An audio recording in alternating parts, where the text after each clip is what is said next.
Jining is an ugly, pathetic loser who was always ditched by his girlfriends because of his miserable life. But everything changes when he gets transported into an isekai world and becomes a legendary hero, and all the girls want him. However, before that, one particular night, while he watches plot-filled videos in his office, he gets a call from his girlfriend, who demands they break up because she is tired of him being a disgusting dingleberry. However, Jining couldn't care less and tells her she's a gold digger who only cares about racking up stacks and that she can kiss his white bum on her way to hell. At that moment, he ends the call, glances out the window, and thinks about how useless his entire existence is. Following this, he's approached by an ugly loser with a big head who gives him his salary for the month. Jining realizes his boss gave him extra cash as a bonus and wonders why. He tells him it's because he just got dumped and he feels compassion for his worthless life. This makes Jining cry as he reveals it's actually the 7th time he's been dumped. Following that, he asks for another raise, but his boss, unable to stand his audacity, tells him to get lost. Later that night, Jining receives another call and he immediately thinks it's his gold-digging ex. He loses his temper but soon realizes it's his father. While talking to his father and waiting to cross the road, a random child suddenly runs after a ball into the path of an oncoming truck-kun. Impulsively, Jining rushes into the road to save the child, but because truck-kun doesn't miss, it hits him instead, defeating him instantly. With his lifeless body lying in a pool of blood, his spirit ascends to the sky into a bright light, and at that moment he wonders what the heck is going on and soon finds himself in the afterworld.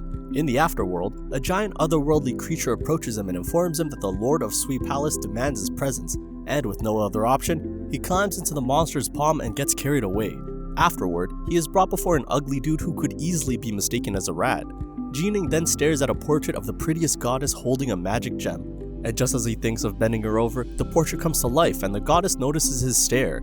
She then casts the magic gem at him, which engulfs and enters him. The Lord asks Jining why he allowed himself to die so early, as he was supposed to live for 98 years but came 80 years early. Jining responds that although his life was useless, he didn't wish for death, but the fault is rather from him. The ugly dwarf lord thinks his words make sense and Jining asks him to send him back to Earth. But the Lord declines and offers to reincarnate him instead, either as a general, a genius, or an emperor. Jining thinks about the effort required for each role and rejects them all, because he reasons that being a general will require military training. He is too weak and lazy for such. Also, being a genius will require being smart, but his brain is stuck in quicksand, and his awkward personality, of course he can't be emperor. The Lord then asks what he wants, and Jining reiterates his desire for a lazy but wealthy life with plenty of money to throw around. Afterward, Jining is taken to the Bridge of Life where he'll be reincarnated, but the Lord warns him to take the elixir of forgetfulness when crossing the bridge. However, Bro doesn't believe a word the dwarf is saying and is hoping it isn't a scam, but the Lord assures him that he doesn't look like a scammer, even though Jining still thinks that's exactly what scammers say. Since he has no other option, he decides to cross the bridge anyway. Just then, while crossing the bridge, he stumbles upon a white-haired goddess who gives him the elixir of forgetfulness. Just as he is about to take it, he has a flashback of his mom and tears up. Suddenly, the ground begins to shake and an earthquake erupts as a ferocious dragon appears. At that moment, the white-haired goddess and her army of trolls charge at the dragon, but it launches a powerful fire breath that destroys the bridge. At that instant, the goddess then instructs Jining to run, so he throws away the elixir and scrams, and with a huge leap, he crosses the bridge into his reincarnated life. Jining then reincarnates as a child prince who is still a disgusting perv, caressing the melons of his mother. 15 years later, Jining grows up to be a glutton, stuffing food into his mouth, which creeps his mother out. She thinks he's the most useless lowlife she has ever seen. Following that, he gets a massage in the field from 2 hot baddies and is living the dream of every loser watching this video right now. However, the purple-haired girl points out to him that he is not training, which is the main reason they were in the field in the first place. The arrogant bastard then tells her to chill as he already knows the ways of martial arts and doesn't need to practice. Several hours later, his mother, Shui, confides his father, Yichuan, that given that Jining is a talentless creep, she wonders how he will handle the position of the West Prefecture. At that instant, Yichuan then is a flashback of his brother Lie, warning him that Jining doesn't have the skills to inherit the position of the West Prefecture. Aware of this, he hopes he will keep the law in the future and not hand over the prefecture to such a waste of a son. Yichuan, however, assures him that if Jining is weak, he will leave the throne to himself and won't allow the kingdom to be ruined by Jining's hands. Back in reality, Yichuan informs Shui that he will send Jining to Kunlong, but Shui feels he is too young and the decision needs to wait a little longer. Meanwhile, in the field, while enjoying the massage deep down to his bone, the purple-haired girl signals him of his parents' arrival. Just then, he immediately jumps up and pretends to train, but his father isn't buying his crap and tells him to quit pretending because he's still a failure. Yichuan notes that Jining had always wanted to train outside, and that his pride and arrogance show he does not know the value of hard work. Therefore, Yichuan has decided to let him train outside as long as he defeats the mystical demon beast in Kunlong. Jining agrees to this and heads out to battle the demon. On the day of his battle with the beast, he steps into the arena and is welcomed by two sinister glowing red eyes, and at that instant, he nearly poops his pants. However, he summons the courage to face the beast nevertheless. As the beast approaches the light, he's relieved to discover it is only a creepy baby snake. Suddenly, the shackles binding the beast break, and with a powerful glowing sphere, it transforms into a giant demon dragon. At that moment, the dragon attacks him, but he evades, after which he charges at the monster to impale it, but misses, as the dragon whips its strong tail at him. He shields it with his blade, but the attack pushes him backwards. Meanwhile, Leah brags to Yichuan about being able to defeat the monster with a single strike, but Yichuan wonders why he's ugly and talks too much at the same time. Just then, the big ugly monster freak attacks Jining with its strong tail, sending him crashing to the ground. At that instant, the monster tries to eat his face off like sushi, but in a precise move, Jining leaps high. Afterwards, the strong tail of the dragon hits him again, making Shui worry. She feels the test is too much for his weak butt and should be stopped. However, Yichuan tells her he is quite impressed with Jining for holding strong and surpassing his expectations. Following that, the monster attacks again, but Jining evades the move, flying high and using his sword to impale the monster. However, he is disappointed when he realizes that his sword is useless against the impenetrable skin of the dragon. At that instant, he gets smacked to the ground by the monster's tail. Suddenly, Jining shows his overpowered abilities, emanating glowing flames, which Shui identifies as the crimson aura of the 9 heavens. At that moment, Jining spots the monster's weak point at the neck, and as the monster attacks, he summons a whirlwind of flames. With precision, he then delivers a powerful slash at the dragon's neck, causing blood to erupt. Following this, the monster makes a second transformation into a more deadly and furious state. Yichuan, seeing this, throws a sword at Jining, ordering him to finish the monster. Jining holds the sword at the blade and slices his palm, causing his blood to flow through the blade.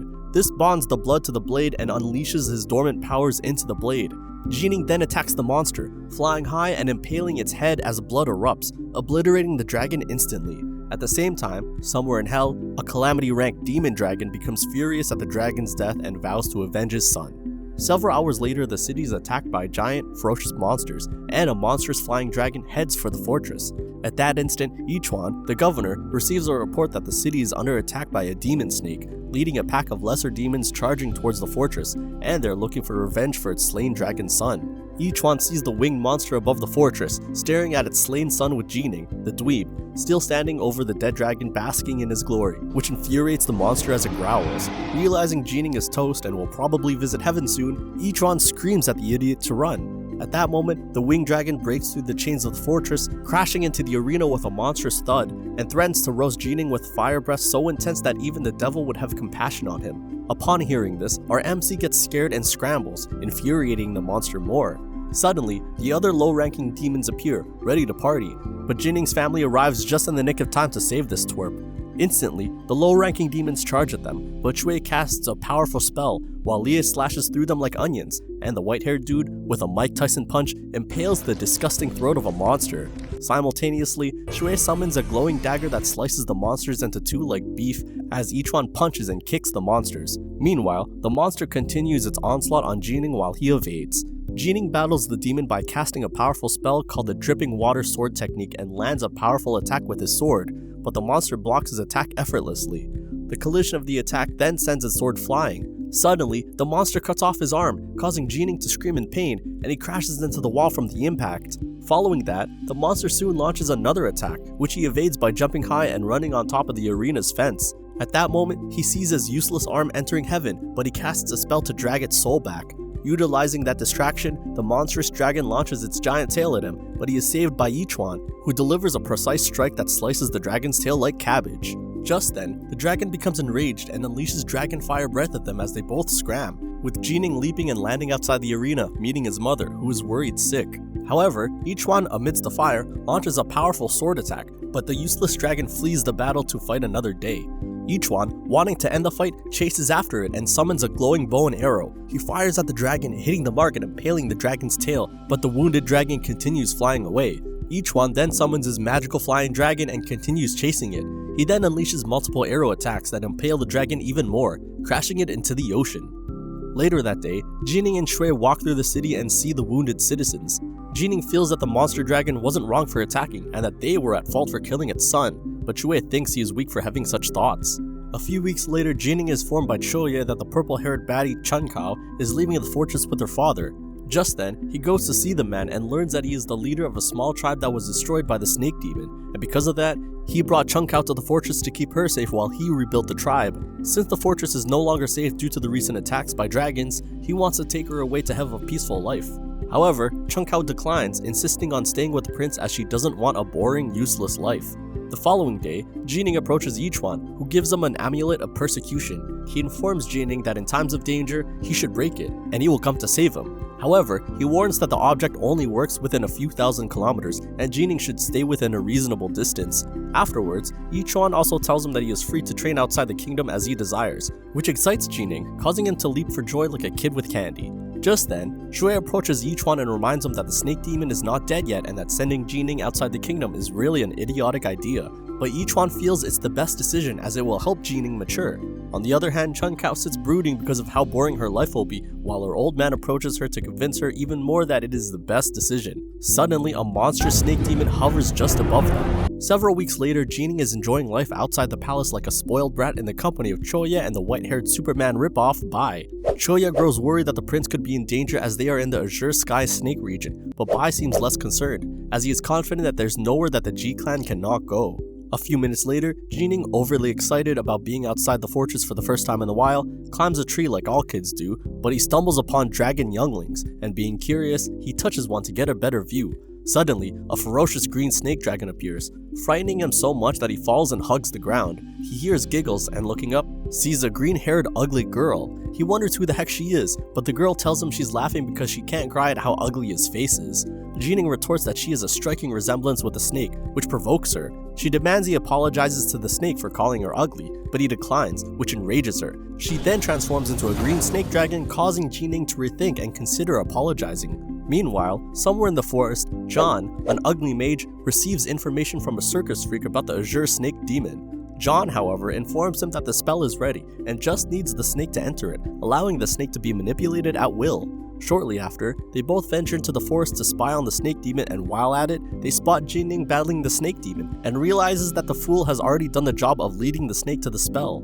Meanwhile, Jining dodges the snake's demon attack swiftly, to the amazement of John and the other dude. Suddenly, the snake launches a swift attack, transforming into a bolt of lightning, and at that instant, the attack impales Jining in the chest, causing him to throw up blood. The attack damages his ribcage, but he casts a magic spell that completely regenerates the broken bones. As he leaps into the sky, the snake attacks again, but this time, it has transformed back into the green-haired girl. Jining wonders why it's so difficult to understand women. They continue attacking each other under the watchful eyes of John and his minion, who earnestly hope they enter the trap spell he cast for the Azure Snake Demon. At that instant, the green-haired girl transforms again into the Azure Snake Demon and charges at him, but he counterattacks with a powerful backlash from his sword and slashes through the water, creating a mighty wave that drenches the useless spies. At that instant, out of the wave, the green-haired girl emerges again and continues her attack. Just then, they collide blades, sending Jining flying into the spell trap. He realizes it's a spell trap and tries to stop the girl from entering, but the green-haired girl is so keen on proving she's a feminist and that she can also compete with men, she also enters, trapping the simpleton inside. Just then, flying daggers come whizzing through the air, but Jining deflects them, which pushes him outside the spell trap, and then he notices another entity has joined the party uninvited. Suddenly, John's minion charges at him, transforming into a ferocious wolf beast. At that moment, he is faced with a wolf beast of unimaginable strength as he spots John inside the magic trap and wonders who the hell he is. The green-haired girl tells him to run because she has assessed his fighting skills and concluded he's just a useless weakling. Jining, refusing to take insults from an idiot with green hair, retorts that he won't run. After saying those words, he charges at the beast monster, but the monster immediately readies itself, making Jining realizes that if he faces it, he might not live to tell the story, so he changes course and decides to scram. The wolf beast tries to chase after him, but John orders the beast not to waste its effort as the dude is just a waste of space in the anime. He then informs the beast that they got what they came for, which was the Azure Snake Demon. Following that, John tortures the Azure Snake Demon and demands she be a spirit beast for him, but she replies that she doesn't roll with ugly dudes. Meanwhile, Jining goes into hiding and is found by Bai, who requests he stop being a nuisance and start his training. Before long, Jining begins his training with meditation and suddenly unleashes the power of the wind and nature, surprising Bai. Will Jining be able to rescue the Azure Snake Demon and defeat John? If you love this recap and want the next part, comment part 2. Also, like the video and subscribe to this channel for more interesting recaps.